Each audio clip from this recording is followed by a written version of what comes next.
Namaskar. A warm welcome to World News and Indian Perspective on All India Radio. This is R.S. Raghu, and with me is Saira Mujtaba, bringing glimpses of the major developments of the day from across the globe. Over the next half an hour, we shall bring to you the latest from the world of politics, economy, sports, entertainment, and more. The headlines. Two important G20 meetings under India's presidency to begin from Tuesday. Mumbai to host Development Working Group meeting.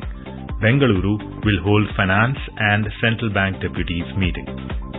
External Affairs Minister Dr. S. Jaishankar hails India-UAE relationship at India Global Forum, calls it ambitious. Finance Minister Nirmala Sitharaman asserts that Indian rupee has been strong against every other currency. India's retail inflation eases to 11-month low of 5.88% in November. New Delhi blocks Pakistan-based OTT platform Vidli TV and 4 social media accounts for displaying anti-India content. UAE successfully launches first ever Arab-built lunar spacecraft. FIFA initiates disciplinary case against Argentinian players and staff for their action during quarter-final football match against Netherlands.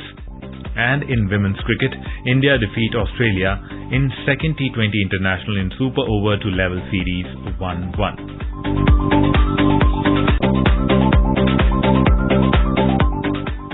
Two important G20 meetings under India's presidency will begin in Mumbai and Bengaluru on Tuesday.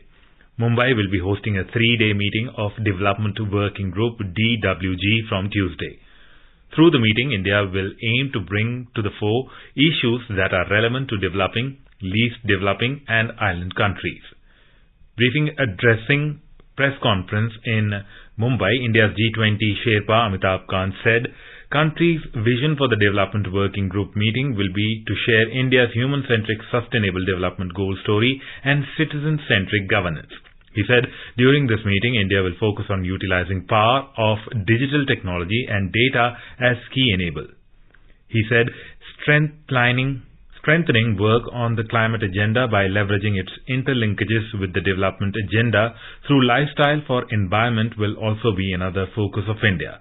Mr. Kant said, during the Development Working Group meeting, India will continue to enhance the role of G20 Development Working Group as a custodian of development agenda in the grouping. India's G20 Sherpa reiterated that the country will enhance the voice of the Global South and galvanize consensus for a green development path. Our objective is to be the voice of the Global South, and we will try and galvanize consensus for a green development pact which we will work on. So our priorities are accelerating progress on achieving the SDG through collective actions here, lifestyle for environment, data for development. And here we will display the cultural heritage, traditions, craft, dance forms and cuisines of Maharashtra, and we will be highlighting India's booming startup landscape here. Our correspondent reports Mumbai is fully prepared for hosting G20 delegates. Delegates visiting Mumbai for G20's Development Working Group's meeting are being welcomed in traditional Maharashtrian style. The whole city is prepared to host its guests. State government and Mumbai Municipal Corporation has decorated the city with banners, posters welcoming the delegates and showcasing rich heritage of Maharashtra. G20's logo is also being displayed at important places including iconic Gateway of India. Guests will get a chance to experience cultural heritage, dance and craft of Maharashtra. They will also have opportunity to taste food of Maharashtra including Mumbai's famous street food. Jeevan Bhavsar, AIR News, Mumbai. The first G20 Finance and Central Bank Deputies meeting hosted by the Union Finance Ministry and the Reserve Bank of India will begin at Bengaluru in Karnataka on Tuesday for 3 days. More from our correspondent. The IT-BT city Bengaluru, known as the Silicon Valley of India, will be the venue for G20 Finance and Central Bank Deputies meeting and first Finance Ministers and Central Bank Governors meeting for 3 days. The discussions will include reorienting international financial institutions to meet the shared global challenges of the 21st century, financing cities of tomorrow, managing global debt vulnerabilities, financing for climate change, and advancing the international taxation agenda, among others. A panel discussion on strengthening strengthening multilateral development banks, and a seminar on the role of central banks in green financing will also take place. Since India has taken over the presidency of G20 Forum, concerted efforts are on to showcase Indian culture, tradition and tourist destinations. Sudhindra, AIR News, Bengaluru. External Affairs Minister Dr. S. Jaishankar, in his address at India Global Forum in United Arab Emirates UAE, called the relationship between India and UAE ambitious and said the ties are not limited really by its bilateral possibilities and can be felt at the global level in future. During his address in Abu Dhabi on Monday, the minister hailed the ties between the two nations and reaffirmed that India and UAE are two countries that have known each other for a long time and would want to use this relationship today in a changing world. It is in many ways a very ambitious relationship because it's not limited really by its bilateral possibilities. It's certainly today having a regional impact, but I'm very confident that as we get deeper into the relationship, it will also make itself felt at the global level. The External Affairs Minister said that India-UAE cooperation is not about surviving change, but shaping it positively. Dr. Jaishankar said, with the comprehensive economic partnership agreement, ties between both countries have really taken off. He also underscored the trade ties between India and UAE and added that UAE is India's third largest trade partner and is also India's second largest export market. Ranking the India-UAE relationship quite high, Jaishankar highlighted how the ties between both sides happen to have discussions on space, education, artificial intelligence, health and startups. The External Affairs Minister also said that the old traditional energy trade investments continue, but a new agenda is also coming into being. India's exports to UAE between April-September 2022 were about $16 billion, which was an increase of 24% year to year, while India's imports increased 38% to reach $28.4 billion in the same time period. Both sides have also had discussions on other areas of cooperation, including energy, healthcare, defense, space, climate change, skills, fintech and startups in the past. External Affairs Minister Dr. S. Jaishankar will be visiting New York to preside over two high-level ministerial signature events of India's ongoing presidency of the United Nations Security Council on the 14th and 15th of this month.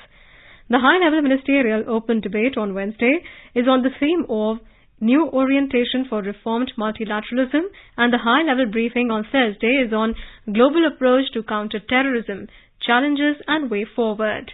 Both these themes have been key priorities for India during its current tenure at the UN Security Council. During the visit, Dr. Jaishankar would also be unveiling Mahatma Gandhi's bust at the premises of the UN headquarters. The bust, a gift from India to the UN, will be the first Gandhi sculpture that will be installed at the UN headquarters. In addition to it, the External Affairs Minister will also be launching a Group of Friends for Accountability for Crimes Against Peacekeepers. During his visit, Dr. Jaishankar is also expected to hold discussions with the UN Secretary-General and President of the General Assembly, as well as bilaterally engage with his counterparts attending the high-level signature events of the Indian presidency. A special photo exhibition showcasing India's initiative on International Year of Millets 2023, along with a millets-based luncheon, will also be hosted by External Affairs Minister for UN Secretary-General and UN Security Council member states. India stood alone, abstaining on a Security Council resolution backed in a show of consensus by the Western countries as well as China and Russia, warning it could allow the diversion of aid to terrorist groups like the Lashkar-e-Taiba, LET, and Jaish-e-Mohammed, JEM. The resolution adopted on Friday with the support of all the other 14 members exempts the provision of what it calls humanitarian assistance from UN sanctions imposed on terrorist groups for 2 years. After abstaining, India's permanent representative, Ruchira Kamboj, called the move a mockery of the UN sanctions on terrorist groups and warned such exemptions must not facilitate mainstreaming of terror entities in the political space in our region. The Council has recognized this phenomenon and imposed sanctions on individuals connected with LET-associated front organizations like Al-Akhtar Trust International or organizations like Jaish-e-Mohammed, Associated Al-Rashid Trust, which have been found to be front organizations masquerading as humanitarian groups. Kamboj said that India's demand to give a role for the monitoring team for the sanctions imposed by Council Resolution 1267 on Al-Qaeda and the Islamic State and their affiliates, including JEM and LET, to oversee the working of the exemptions was not included in the resolution. Finance Minister Nirmala Sitharaman on Monday asserted that the Indian rupee has been strong against every other currency. She said the Reserve Bank has used foreign exchange reserves to intervene in the market to make sure that the dollar-rupee fluctuation does not affect the economy. The minister said this while replying to supplementaries during the question hours in the Lok Sabha. She said the data shows that FDI flow in the country is highest among the emerging economies of the world. In today's Hotspot section, we bring you a news commentary, Indian economy, a bright spot in dark horizon.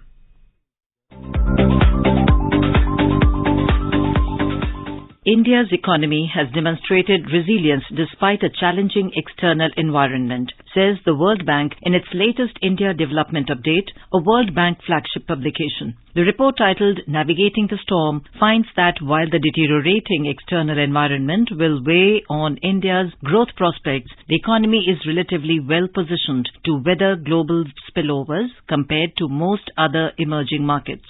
Impact of a tightening global monetary policy cycle, slowly global growth and elevated commodity prices will mean that the Indian economy will experience lower growth in 2022-23 financial year compared to 2021-22. Despite these challenges, the update expects India to register a strong GDP growth and remain one of the fastest growing major economies in the world due to robust domestic demand. The World Bank has revised its 2022-23 GDP forecast upward to 6.9% from 6.5% in October 2022, considering a strong outturn in India in the second quarter, that is July to September of the 2022-23 financial year. India's economy has been remarkably resilient to the deteriorating external environment, and strong macroeconomic fundamentals have placed it in good stead compared to other emerging market economies, the World Bank has observed. India's economy is relatively insulated from global spillovers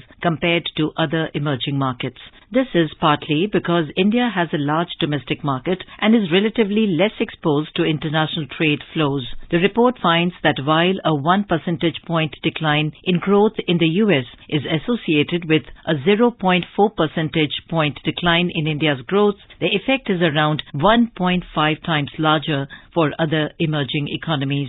Analysis for growth spillovers from the EU and China also yields similar results. India's external position has also improved considerably over the past decade. The current account deficit is adequately financed by improving foreign direct investment inflows and a solid cushion of foreign exchange reserves. India has one of the largest holdings of international reserves in the world. Policy reforms and prudent regulatory measures have also played a key role in developing resilience in the economy. Increased reliance on market borrowings has improved the transparency and credibility of fiscal policy, and the government has diversified the investor base for government securities. The introduction of formal inflation targeting framework during the past decade was an important step in lending credibility to monetary policy decisions. The report notes that both levers of macroeconomic policy, fiscal and monetary, have played a role in managing the challenges that have emerged over the past year. The Reserve Bank of India in its latest Monetary Policy Committee review maintained that on the domestic front, real gross domestic product GDP increased by 6.3% year-on-year. In the third quarter of the current fiscal, economic activity is exhibiting resilience. In the agricultural sector, a pickup in Rabi sowing, 6.4% higher than a year ago. It is supported by the good progress of the northeast monsoon and above average reservoir levels. Activity in the industry and services sectors is in expansion mode, as reflected in purchasing managers' indices and other high-frequency indicators.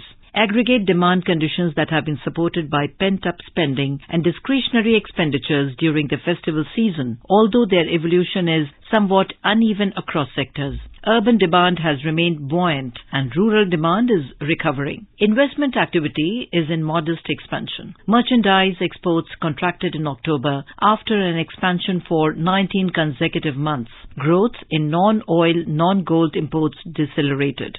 Overall, liquidity remains in surplus, with average daily absorption under the Liquidity Adjustment Facility, or LAF, at 1.4 lakh crore rupees during October to November, as compared with 2.2 lakh crore rupees in August to September. On a year-on-year basis, money supply expanded by 8.9% as on November 18, 2022, while bank credit rose by 17.2%. India's foreign exchange reserves were placed at $561.2 billion in December 2022.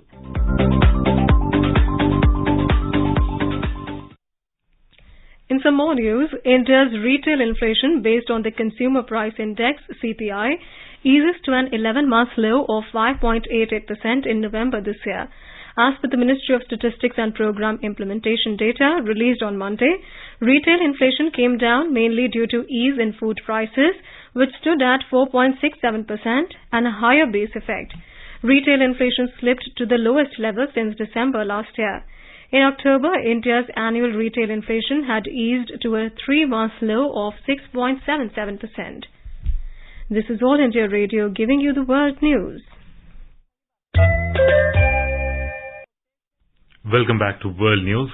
Information and Broadcasting Ministry has blocked Pakistan-based OTT platform Vidli TV and 4 social media accounts for displaying anti-India content.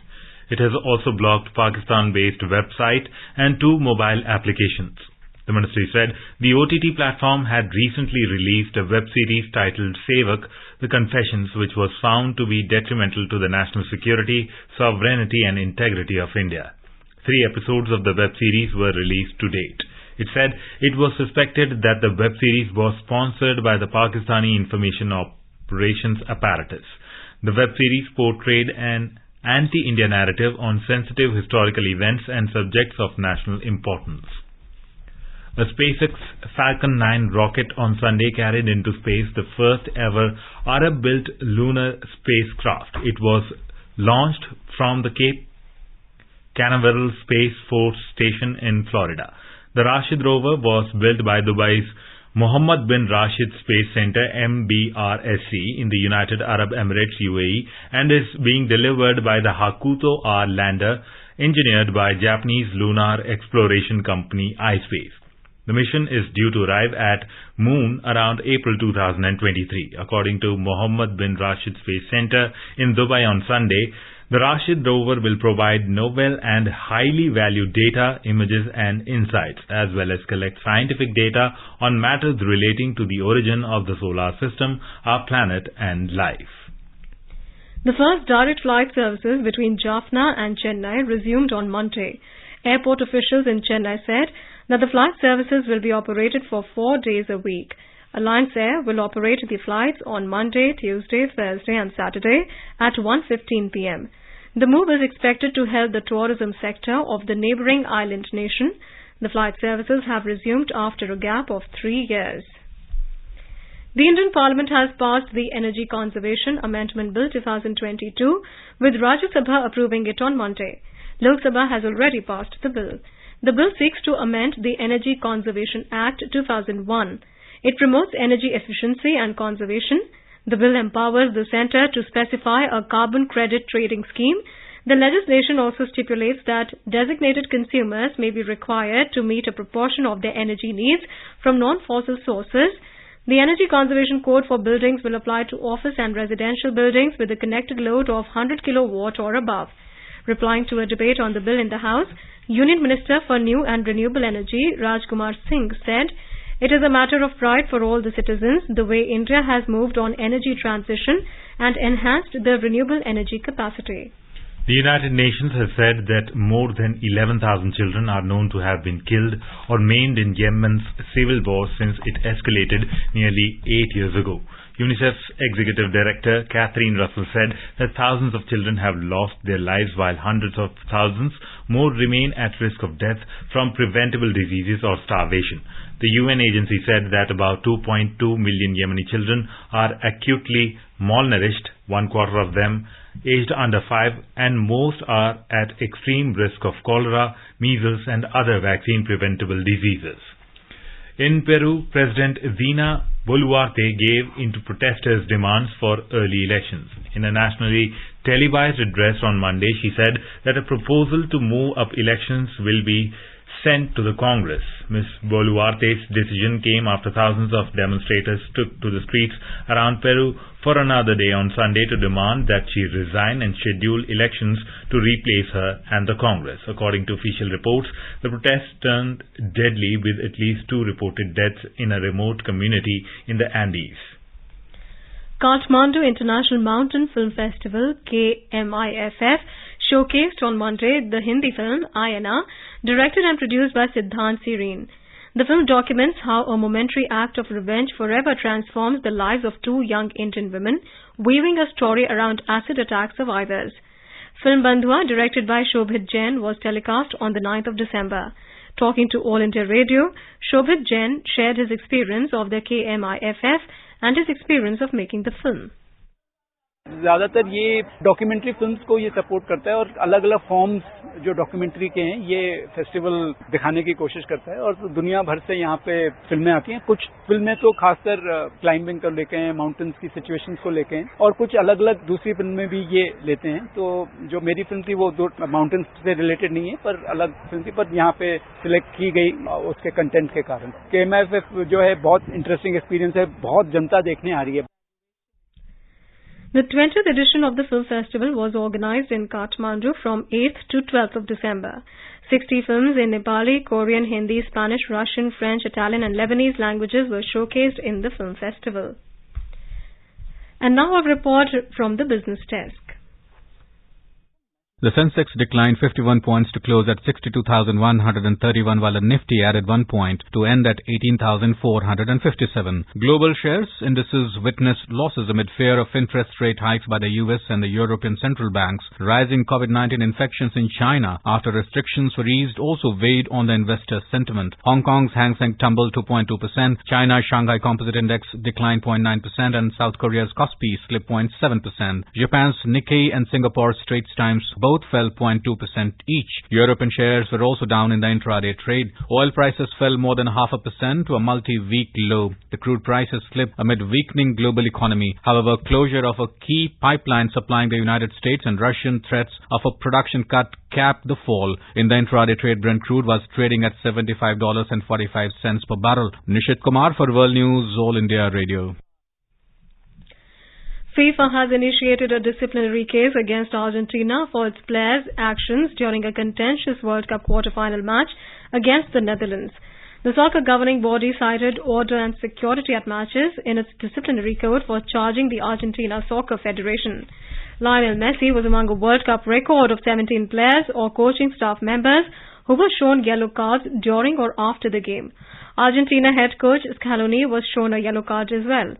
Argentina substitutes and coaches encroached on the field as the game turned confrontational in the last stages as the Netherlands scored 2 late goals to force extra times.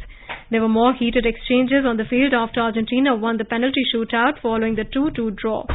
FIFA has, however, not given any timeline for verdicts, which have typically not been published before a team's next game at this World Cup. Argentina will face Croatia in the semi-finals on the 14th of December. In women's cricket, India defeated Australia in the Super Over by 4 runs in a nail-biting encounter at the Dr. D.Y. Patil Sports Academy, Mumbai, Sunday evening. A match that ebbed and flowed saw a dramatic finish, with the women in blue edging the Aussies in the second T20 International to level the 5-match series 1-1. India scored 20 runs in the super over while the Australian batters could only manage 16 runs. Pacer Renuka Singh held her nerve to defend 20 runs, ensuring India clinched the match. The third T20 international of the 5-match series will be played on Wednesday at Brabant Stadium in Mumbai at 7 p.m. Indian time. Former England skipper Joe Root became only the third cricketer in history to score 10,000 runs and pick up 50 wickets in Test cricket, and the second player after Jacques Kallis to have registered the triple of 10,000 runs, 50 wickets and 150 catches in the format. Only three players, Kallis, Steve Waugh and Joe Root, have completed the double of 10,000 plus runs and 50 plus wickets in Test cricket. He achieved the feat during the ongoing second Test against Pakistan at Multan Cricket Stadium, Pakistan. Root reached the milestone when he dismissed Fahim Ashraf in the 70th over of Pakistan's second innings. In hockey, the Indian hockey team continued its winning run in the Women's FIH Nations Cup 2022 with a 2-1 victory over Asian champions Japan in its second match of Pool B in Valencia, Spain on Monday. India beat Chile 3-1 in their opening match on Sunday, and with a win over Japan, India now just needs to avoid defeat against South Africa in the final pool fixture on Wednesday for a place in the semi-finals. The top two teams from each of the two groups will qualify for the semi-finals. The eventual winner of the Women's FIH Nations Cup will be promoted to the FIH Pro League's 2023-24 season. And now let's take a look at the major developments around the world as reported in the foreign press. The Guardian reports Taiwan's government believes China is preparing to find another pretext for practicing their future attack on the island, its foreign minister has said after a record-breaking year of military threats and incursions. Wall Street Journal writes, Lockerbie bombing suspect IS in U.S. custody. The Washington Post writes, parched Peru is restoring pre-Incan dikes to solve its water problem. Financial Times reports that Josep Borrell calls EU Parliament's Qatar scandal very, very worrisome. The New York Times writes, indigenous Australians fight to protect sacred art form from industry and pollution. The Guardian writes that Pakistani journalist killing in Kenya is a premeditated murder. Reuters reported Japan needs to increase its military spending in the face of grim reality of the threat from China and North Korea, a senior member of Japan's ruling Liberal Democratic Party said during a visit to Taiwan. Bangladesh Nationalist Party will stage a demonstration in Dhaka on Tuesday, protesting the arrest of the party leaders and activists, including its Secretary General Mirza Fakhrul Islam Alamgir, and the police action at their central office, reports UNB. India's Prime Minister Narendra Modi will participate in a program commemorating Sri Aurobindo's 150th birth anniversary on Tuesday through video conferencing. The program will be held in Kamban Kalai Sangam, Puducherry, under the aegis of Azadi Ka Amrit Mahotsav. During the program, Mr. Modi will release a commemorative coin and postal stamp in honor of Sri Aurobindo. He will also address the gathering on the occasion. Sri Aurobindo, born on 15th August 1872, was a visionary who made lasting contribution to India's freedom struggle. Azadi Ka Amrit Mahotsav, an endeavour to celebrate the glorious history of India's people, culture and achievements on the occasion of 75 years of independence, is commemorating Sri Aurobindo's 150th birth anniversary by organising year-long activities and programs across the country. A quick look at the headlines once again. Two important G20 meetings under India's presidency to begin from Tuesday. Mumbai to host Development Working Group meeting. Bengaluru will hold Finance and Central Bank Deputies meeting. External Affairs Minister Dr. S. Jaishankar hails India-UAE relationship at India Global Forum, calls it ambitious. Finance Minister Nirmala Sitharaman asserts that Indian rupee has been strong against every other currency. India's retail inflation eases to 11-month low of 5.88% in November. New Delhi blocks Pakistan-based OTT platform Vidli TV and 4 social media accounts for displaying anti-India content. UAE successfully launches first ever Arab-built lunar spacecraft. FIFA initiates disciplinary case against Argentinian players and staff for their action during quarter-final football match against the Netherlands. And in women's cricket, India defeat Australia in second T20 International in Super Over to level series 1-1. And now, before we end, let us listen to Mahatma Gandhi's favorite bhajan, Vaishnav Jan, by artists from Kenya on their Independence Day.